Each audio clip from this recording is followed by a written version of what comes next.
할렐루야. 주님의 이름으로 문안드립니다. 우리 다 같이 사도신경으로 신앙 고백하심으로 6월 28일 금요일 새벽 예배를 시작하겠습니다. 나는 전능하신 아버지 하나님 천지의 창조주를 믿습니다. 나는 그 유일하신 아들 우리 주 예수 그리스도를 믿습니다. 그는 성령으로 잉태되어 동정녀 마리아에게서 나시고 본디오 빌라도에게 고난을 받아 십자가에 못 박혀 죽으시고 장사된 지 사흘 만에 죽은 자 가운데서 다시 살아나셨으며 하늘에 오르시어 전능하신 아버지 하나님 우편에 앉아 계시다가 거기로부터 살아있는 자와 죽은 자를 심판하러 오십니다. 나는 성령을 믿으며 거룩한 공교회와 성도의 교제와 죄를 용서받는 것과 몸의 부활과 영생을 믿습니다. 아멘. 하나님 감사합니다. 오늘 하루도 귀한 날 주심을 감사를 드립니다. 이 시간 저희들 예배 자리로 나왔습니다. 정결한 마음 주시고 이 예배 가운데 함께 하신 주님의 임재를 경험케 하여 주시옵소서. 저희들 오늘 하루의 삶도 주님께서 주관해 주시고 주님과 동행하는 삶 가운데 감사와 찬양에 넘치는 저희들의 삶의 현장이 되게 하여 주시옵소서. 이 시간 귀한 하나님의 말씀을 받습니다. 주신 말씀 함께 나누며 묵상할 때 은혜가 넘치는 귀한 시간이 되도록 인도하여 주시옵소서. 감사를 드리며 예수님 이름으로 기도합니다. 아멘.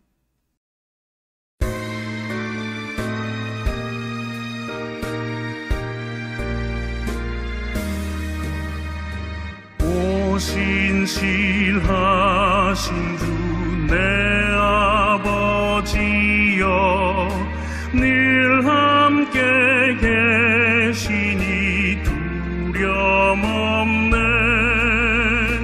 그 사랑 변찮고 날 지키시며 어제나 오늘이 한결같네. 신실하신 주, 오 신실하신 주, 날마다 자비를 베푸시며 일용할 모든 것 내려주시니 오 신실하신 주, 나의 구주. 봄철과 또 여름 가을과 겨울 해와 달 별들도 다 주의 것 만물의 주 영광 드러내도다. 신실한 주 사랑 나타내네. 오 신실하신 주, 오 신실하신 주, 날마다 자비를 베푸시며 일용할 모든 것 내려주시니 오 신실하신 주, 나의 구주. 내 죄를 사하여 안위하시고 수치히 오셔서 인도하네. 오늘의 힘 되고 내일의 소망 주만이 만복을 내리시네. 오 신실하신 주, 오 신실하신 주, 날마다 자비를 베푸시며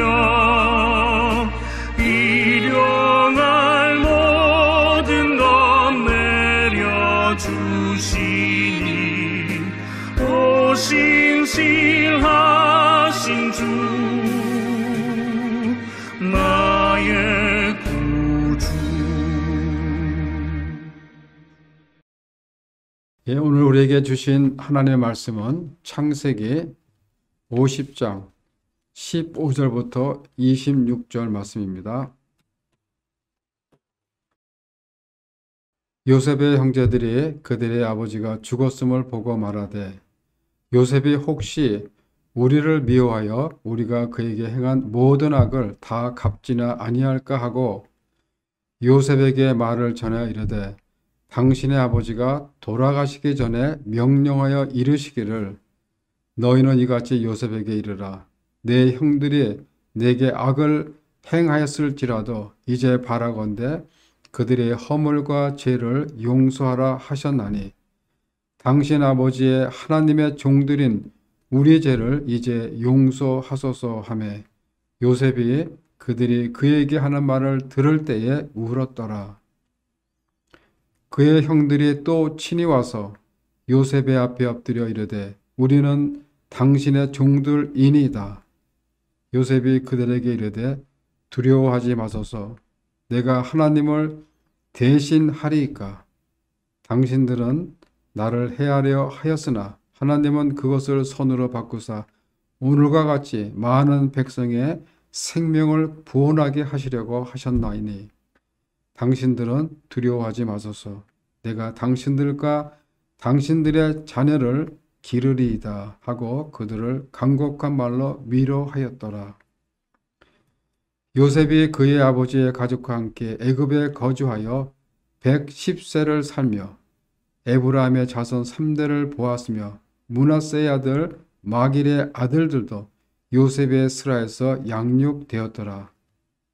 요셉이 그의 형제들에게 이르되 나는 죽을 것이나 하나님이 당신들을 돌보시고 당신들을 이 땅에서 인도하여 내사 아브라함과 이삭과 야곱에게 맹세하신 땅에 이르게 하시리라 하고 요셉이 또 이스라엘 자손에게 맹세시켜 이르기를 하나님이 반드시 당신들을 돌보시리니 당신들은 여기서 내 해골을 메고 올라가겠다 하라 하였더라.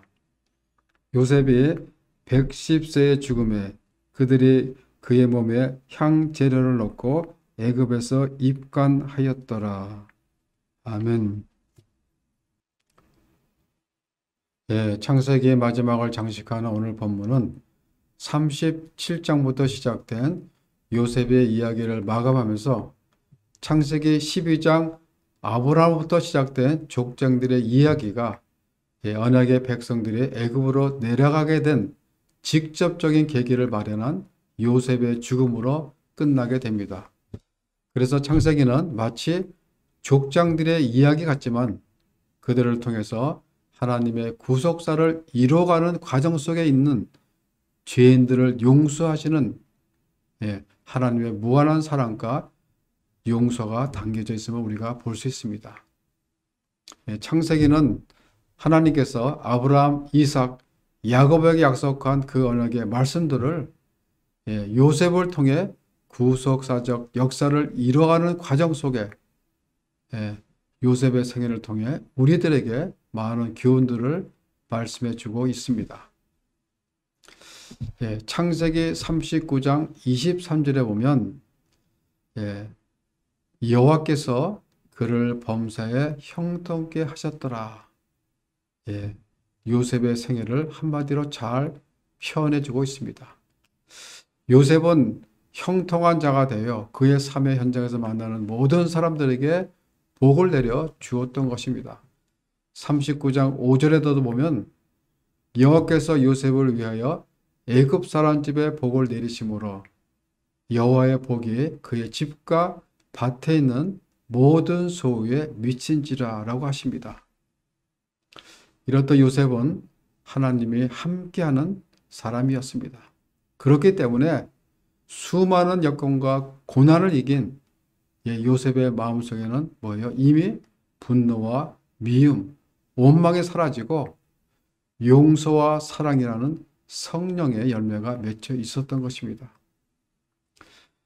오늘 본문 15절부터 21절은 그의 생의 마지막 모습을 잘 보여주고 있습니다.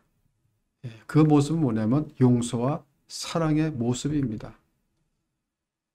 사실 요셉의 형들은 요셉에게 지은 죄가 너무나도 크다는 사실을 잘 알고 있었습니다. 그래서 애굽에서 요셉을 만난 후 17년 동안 있으면서도 하루도 마음이 평안함이 없었던 것입니다.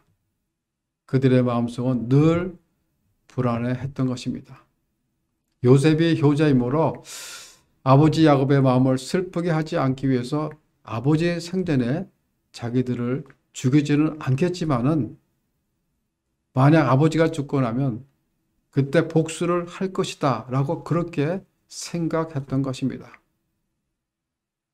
요셉은 형들을 이미 용서했지만은 그들은 요셉의 용서에 대한 확신이 없었기 때문에 늘 불안한 마음과 초조한 마음속에 있었던 것입니다.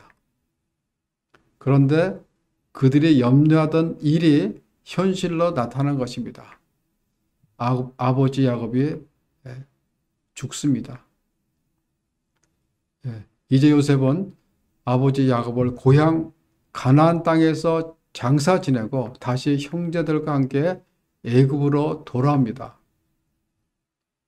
지금 애굽으로 돌아오는 형제들의 발걸음은 어떠하였겠습니까? 아마 그들의 발걸음은 천근만근 같았을 것입니다. 이런 형제들의 마음이 15절에 잘 나타나 있습니다. 요셉의 형제들이 그들의 아버지가 죽었음을 보고 말하되 요셉이 혹시 우리를 미워하며 우리가 그에게 행한 모든 악을 다 갚지는 아니할까? 형제들은 서로 이같이 말하면서 두려워하고 있었던 것입니다. 이같이 두려움에 고민하고 있었던 형들이 용기를 내서 요셉에게 이렇게 용서를 빕니다. 17절에 보면 당신 아버지의 하나님의 종들인 우리 죄를 이제 용서하소서. 이 말을 들은 요셉은 울었습니다. 요셉은 이미 형들을 용서했음에도 불구하고 형들이 자기들의 생각과 추측으로 오해하고 신뢰하지 못하고 여전히 두려워하고 있는 그 형들의 모습을 보니까 불쌍하고 애틋한 마음 때문에 눈물을 흘린 것입니다. 이것은 요셉의 진실한 용서의 눈물인 것입니다. 그렇게 요셉이 울자 형들은 요셉 앞에 나와서 엎드려 이렇게 말합니다. 우리는 당신의 종들이니다. 이렇게 다시 용서를 빌 때 요셉은 이렇게 말하죠.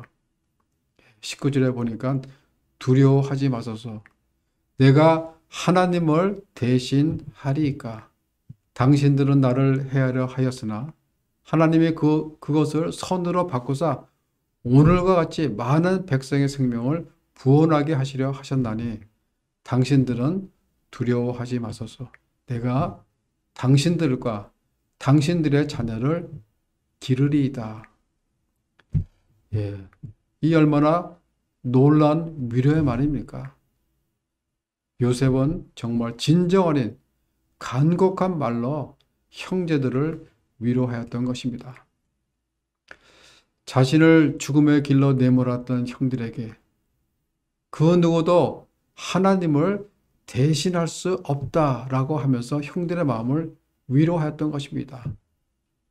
뿐만 아니라 형들과 그의 자녀들까지 자신이 책임지고 잘 기르겠다고 합니다. 요셉은 선과 악의 판단을 하나님께 맡기는 그런 겸손한 사람이었습니다. 또한 악을 선으로 갚는 그런 사랑을 지닌 사람이었습니다.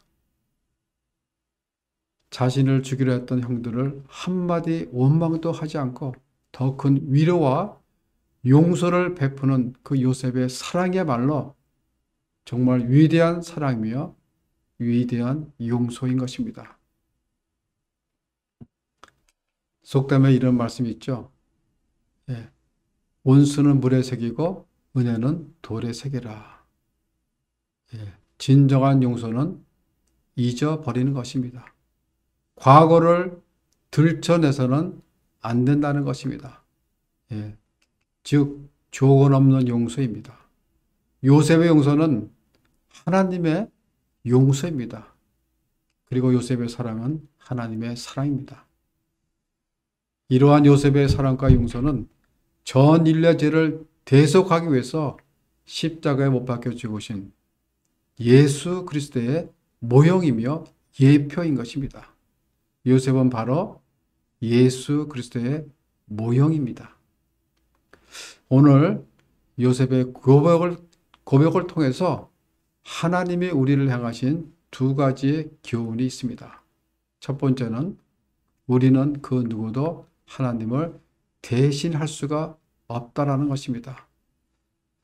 내가 하나님을 대신하리까?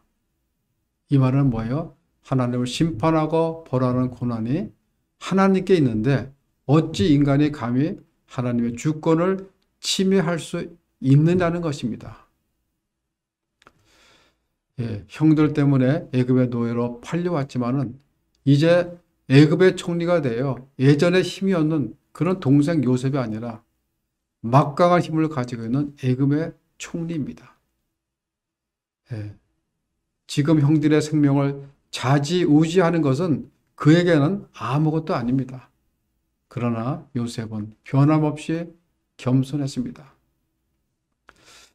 자신은 형들을 용서할 자격이 없으며 진정한 용서의 종결자, 죄의 심판자는 하나님이시라는 것입니다. 우리 인간은 다만 용서하고 사랑할 뿐입니다.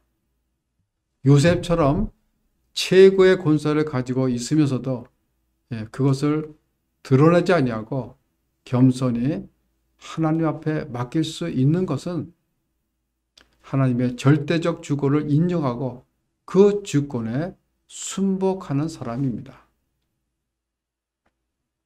두려워하지 마소서. 내가 하나님을 대신하리이까. 여러분, 정죄는 하나님만이 할 수 있습니다. 죄 있는 사람은 정죄할 수가 없습니다. 우리 인간은 누구나 할 것 없이 허물 많은 죄인들입니다. 간음한 여인을 바리새인들이 예수님 앞으로 끌고 왔을 때 예수님은 모인 사람들을 향해서 죄 없는 사람이 먼저 돌로 치라고 하셨습니다. 그때 아무도 그 여자에게 돌을 던진 사람은 없었습니다. 우리는 다 죄인이기 때문입니다.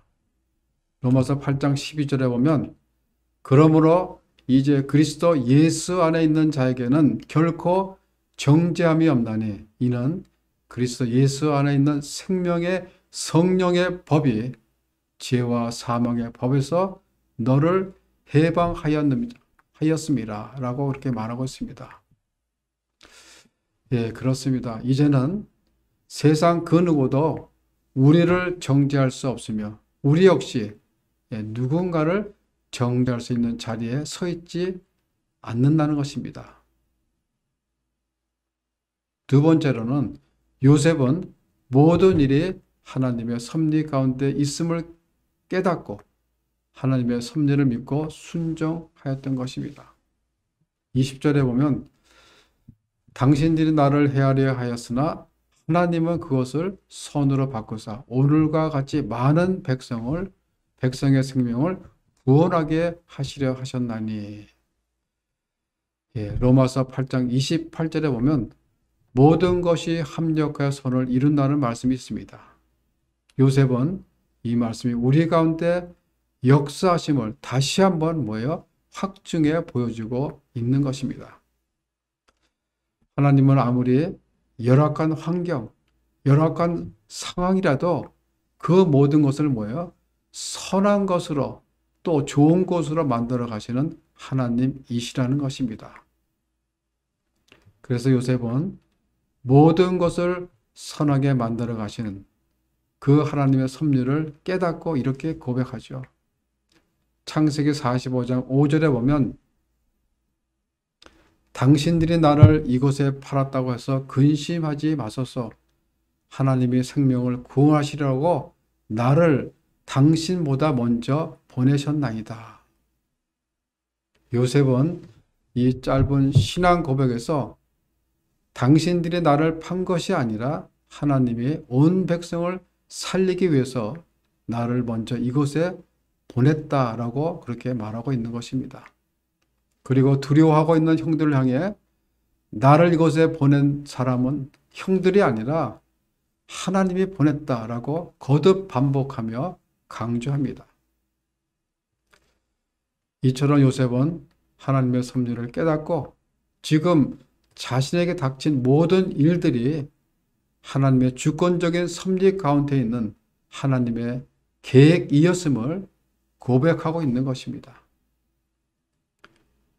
이런 요셉의 신앙 고백은 하나님의 은혜로 모든 역경을 이긴 자만이 할 수 있는 고백인 것입니다. 하나님께서 먼 장래를 미래하시고 당신의 백성으로 하여금 안전한 곳에 머물게 하기 위해서 그들의 생명을 구원하시기 위해서 요셉으로 하여금 애굽으로 팔려가게 하신 것입니다. 형들은 요셉을 헤아려 했으나 하나님께서 그것을 선으로 바꿔서 요셉을 애굽의 노예로 보내어서 총리를 만드셔서 백성들을 구하게 하셨다는 것입니다. 여러분, 우리 안에는 우연이란 존재하지 않습니다. 하나님의 섭리 그것만이 우리 안에 있을 뿐입니다. 우리가 하나님의 섭리를 깨달을 때, 우리가 하나님의 주권을 인정할 때, 그때 우리는 누군가를 용서할 수 있으며, 그때 우리는 뭐예요? 누군가를 사랑할 수가 있습니다. 우리는 때로 요셉과 같이 어려운 시련 가운데 있을 때가 많이 있습니다. 억울함을 당할 때도 있습니다. 분노와 원망 속에 있을 때도 있습니다. 그리고 이러한 상황이 닥치면 하나님도 원망할 때가 있습니다. 왜 내가 이런 시련을, 왜 내가 이런 고통을 치료해야 하느냐라고 반문하기도 합니다. 우리는 환경이나 사람의 감정에 집착하지 말고 사건 속에 역사하시는 하나님의 섭리를 깨닫고 믿을 수 있을 때 모든 시련을 극복할 수 있으며 또 삶 속에서 여러 가지 모든 시험을 만나도 온전히 기쁘게 여길 수가 있다라는 것입니다. 여러분, 지금 누군가가 나에게 커다란 고통을 안겨주고 있습니까? 그것도 나를 향하신 하나님의 섭리다라고 한번 그렇게 생각해 보십시오. 그러면 용서가 됩니다. 하나님의 섭리 안에는 우리가 알 수 없는 하나님의 좋은 계획이 있다는 것입니다. 이 사실을 믿는 믿음이 우리 안에 있을 때 우리도 요셉처럼 용서할 수 있으며 요셉처럼 사랑할 수 있는 것입니다. 요셉의 이 위대한 사랑과 용서는 편애와 갈등으로 분열되었던 야곱의 가정을 하나로 회복시켰습니다. 그리고 이스라엘의 12지파를 다시 한 민족으로 탄생시켰던 것입니다. 오늘 창세기를 마지막 묵상하면서 하나님께서 이처럼 용서의 사람, 사랑의 사람인 요셉을 통해서 하나님의 구속사적 역사를 이루어 가시는 그 하나님의 섭리를 우리는 보았습니다. 하나님은 아브라함, 이삭, 야곱에게 약속하신 그 언약을 이루기 위해서 요셉을 애굽의 총리로 만드신 것입니다. 그리고 요셉의 초청으로 야곱의 가족을 애굽으로 이주케 하여 한 민족을 이루게 하신 것입니다. 그러나 그 과정은 고통과 고난의 연속이었지만은 모든 것을 선으로 바꿔주시는 그 하나님의 섭리를 믿는 믿음과 요셉의 위대한 사랑과 용서가 있었기 때문입니다. 우리도 우리의 삶 속에서 어떠한 어려움이 또 어떠한 시험이 닥쳐도 나에게 다가오는 그 아픔을 통해서 하나님이 나를 통해서 어떻게 역사하시는가, 또 나를 통해서 그 역사를 어떻게 이루어가는가를 한번 생각해 보시기 바랍니다. 창세기의 마지막은 요셉의 위대한 사랑과 용서로 끝나지만은 요셉의 뒤에는 요셉의 마음을 움직이시는 하나님이 계신다는 것입니다. 이 하나님의 역사하심은 요셉을 통해 이루어 가셨던 것처럼 우리의 삶을 통해서도 이루어 가신다라는 것을 우리는 기억하면서 우리도 각자의 사면장에서 우리에게 닥친 모든 일들이 하나님의 섭리 가운데 있는 하나님의 계획이라는 것을 믿고 고백하면서 요셉처럼 용서와 사랑을 실천하면서 무너진 관계를 회복시키는 화해자로서 행복한 가정, 아름다운 사회, 그리고 사랑의 공동체를 만들어 가시는 우리 성도님들 모두가 되시기를 주님의 이름으로 축원합니다. 기도하겠습니다. 하나님, 오늘도 귀한 말씀을 주심을 감사를 드립니다. 하나님께서 요셉의 삶을 통해 구속 사역을 이루어 가셨던 것처럼 우리도 하나님의 섭리 가운데 하나님의 계획 가운데 살아가고 있는 인생이라는 것을 믿고 고백하며 우리의 삶 현장에서 용서와 사랑을 실천하면서 무너진 관계를 회복시키는 화해자로서의 삶을 살아가는 저희들 모두가 되게 하여 주시옵소서. 감사를 드리며 예수님 이름으로 기도합니다. 아멘. 하늘에 계신 우리 아버지, 아버지의 이름을 거룩하게 하시며 아버지의 나라가 오게 하시며 아버지의 뜻이 하늘에서와 같이 땅에서도 이루어지게 하소서. 오늘 우리에게 일용할 양식을 주시고 우리가 우리에게 잘못한 사람을 용서하여 준 것 같이 우리 죄를 용서해 주시고 우리를 시험에 빠지지 않게 하시고 악에서 구하소서. 나라와 권능과 영광이 영원히 아버지의 것입니다. 아멘.